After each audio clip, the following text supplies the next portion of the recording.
স্বরাষ্ট্রমন্ত্রী জনাব সালাউদ্দিন আহমেদকে জাতির কাছে ক্ষমা চাইতে হবে। তিনি যা করেছেন সেটা চূড়ান্ত পর্যায়ের ধৃষ্টতা, লিমিট ক্রস করেছেন। আমাদের জুলাই আন্দোলন এবং জুলাই সনদের বিরুদ্ধে যে কথা বলেছেন এটা অমার্জনীয়, এটা ক্ষমা করা যায় না। আমরা এর কঠিন প্রতিবাদ করবো। আসুন আমরা সবাই প্রতিবাদ করি, যে যার জায়গা থেকে প্রতিবাদ করি। আমরা একদম অঙ্কুরে বিএনপির যে বীজ বৃক্ষ, এটার অঙ্কুর নষ্ট করে দিতে চাই, নইলে এই বিষ সমাজকে, রাষ্ট্রকে ধ্বংস করবে। বিএনপির যে বীজ বৃক্ষ, এটা সমাজকে কলুষিত করবে, একদলীয় শাসন কায়েম করবে। ইতিহাসের ভয়ঙ্করতম প্রতারক সরকার বিএনপি সরকার। আপনি চিন্তা করেন, যেই সালাউদ্দিন আহমেদ সংবিধান অনুযায়ী শিলং থাকার কথা, সেই সালাউদ্দিন আহমেদ এখন এসে একদম হাসিনার মতো সংবিধান করছে। একটু মনে করেন, অনেকে ভুলে গেছেন, আমরা তো ভুলিনি, কারণ এই বিষয় নিয়ে আমরা আলোচনা করতাম, হাসিনার বিরুদ্ধে কত কথা বলতাম। নির্বাচন ঘনিয়ে আসতে বিএনপি জামাত বলতো যে তত্ত্বাবধায়ক সরকার অধীনে, নিরপেক্ষ সরকার অধীনে নির্বাচন করতে হবে। বিএনপি জামাত একসময় তত্ত্বাবধায়ক সরকার বলতো, তো পরবর্তীতে তত্ত্বাবধায়ক সরকার শব্দটা বিএনপি জামাতও বলা বাদ দিয়ে দিছে, তারা বলতো নিরপেক্ষ সরকার। মানে সেটা অন্য কোনো নামে হতে পারে, অথবা বর্তমান সংবিধানের আলোকে কোন বিশেষ তত্ত্বাবধায়ক সরকারের ব্যবস্থা করা হোক, অন্তর্বর্তীকালীন সরকার, এগুলো বলতো। তখন আওয়ামী লীগের পক্ষ থেকে জবাব হতো সংবিধানের বাইরে যাওয়ার কোনো সুযোগ নেই। তখন বিএনপি কি বলতো, সংবিধান কিসের সংবিধান, মানুষের জন্য সংবিধান। কত থিওরি বিএনপির অ্যাক্টিভিস্ট, বুদ্ধিজীবী, বিএনপির আইনজীবীরা নিয়ে আসতো। হ্যাঁ, সংবিধান কিসের সংবিধান, মানুষের জন্য সংবিধান। সংবিধান আপনি সংশোধন করেন, কোনো ব্যাপার? আর সংবিধানের আলোকেও এভাবে একটা নিরপেক্ষ সরকার করা যায়, কত ব্যাখ্যা নিয়ে আসতো। কিন্তু বিপদ কেটে গেছে। এখন আওয়ামী লীগ যে ব্যাখ্যা দিত সংবিধান জনরায়ের বিরুদ্ধে, যে জনপ্রত্যাশার বিরুদ্ধে, যে এখন বিএনপি সেই ব্যাখ্যা দেওয়া শুরু করেছে। কিন্তু দেখেন আওয়ামী লীগ এবং বিএনপির ব্যাখ্যাটা কতটা নির্লজ্জ ফারাক। আওয়ামী লীগ তো নিজেরা সংবিধানটা নিজেদের মতো সাজিয়েছে, আর বিএনপি সংবিধান এখন পর্যন্ত নিজেদের মতো সাজাতে পারেনি, এখনই তারা সংবিধান বলছে। এটা ভয়ঙ্করতম প্রতারণা। এই সালাউদ্দিন বলছেন কি, আবেগের ভিত্তিতে দেশ চলে না। মানে জুলাই সনদ এটা আবেগ, মানে এটা স্পষ্ট, জুলাই সনদকে আবেগ বলেছেন। জুলাই সনদ আবেগ, আবেগে আপনারা সাইন করেছেন কেন? হ্যাঁ, জুলাই সনদ আবেগ, এই আবেগকে মানুষ ধারণ করবে, এই আবেগ বাস্তবায়ন করে ছাড়বে। সংবিধান অনুযায়ী দেশ চালাতে হবে, এই তো। হাসিনা কোন সংবিধান অনুযায়ী পালিয়েছে?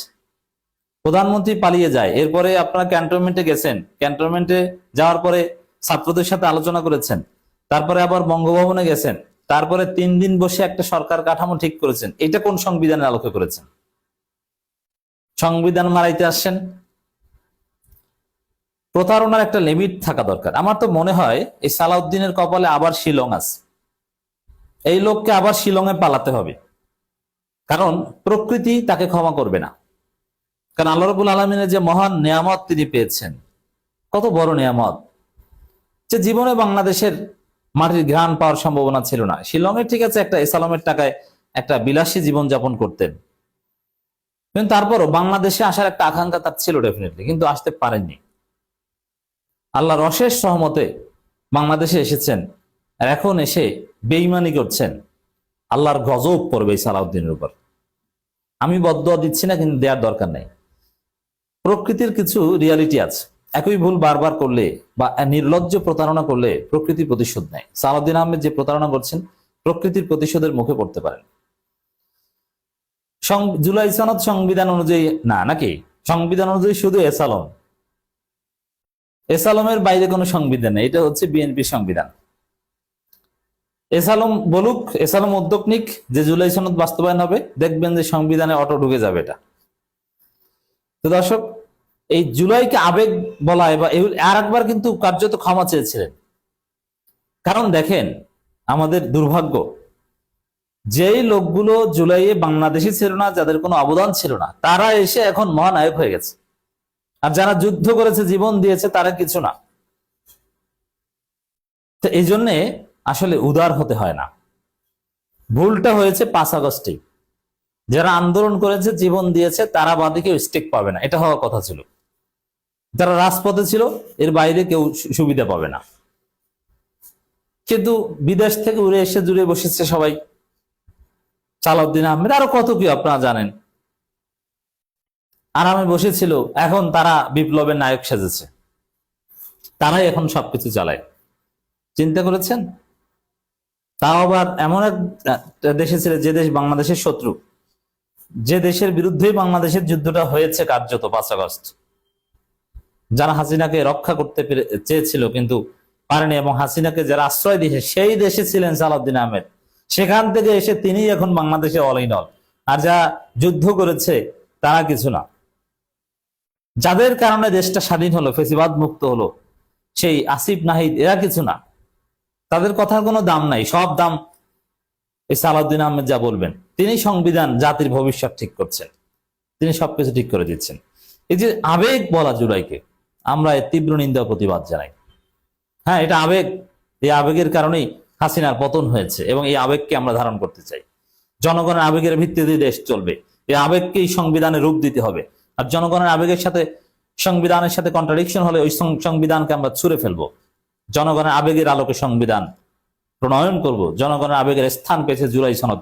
অতএব এই কথিত আওয়ামী সংবিধানের চাইতে জুলাই সনদের মূল্য আমাদের কাছে বেশি।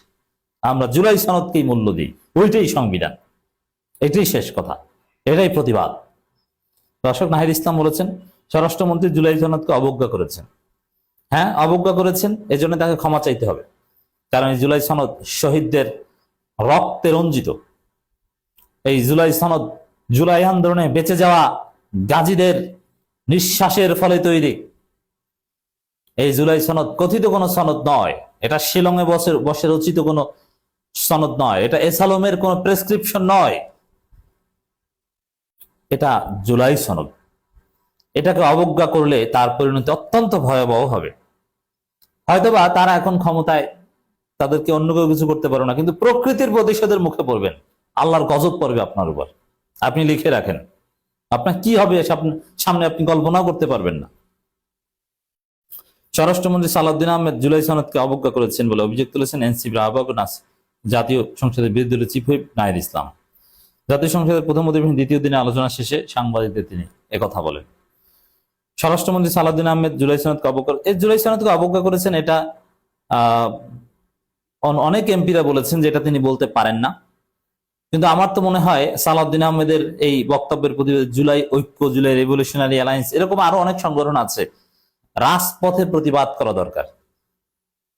এই প্রতারকের বিরুদ্ধে রাজপথে মিছিল করা দরকার, এবং প্রধানমন্ত্রীর কাছে দাবি করা দরকার।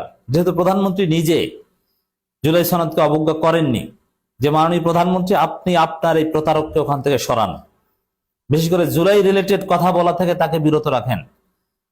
আইনমন্ত্রী যিনি আছে তাকে বলতে বলেন না, প্রধানমন্ত্রী আপনি বলতে পারেন না। ভারত প্রেসক্রিপশন দিয়ে দিয়েছে সালাউদ্দিন আহমেদ, এখন ভারত থেকে ট্রেনিং প্রাপ্ত শিলং ফেরত এই লোকই বলবে কোনটা। আমরা হতাশ, প্রতিবাদ জানিয়ে রাখলাম।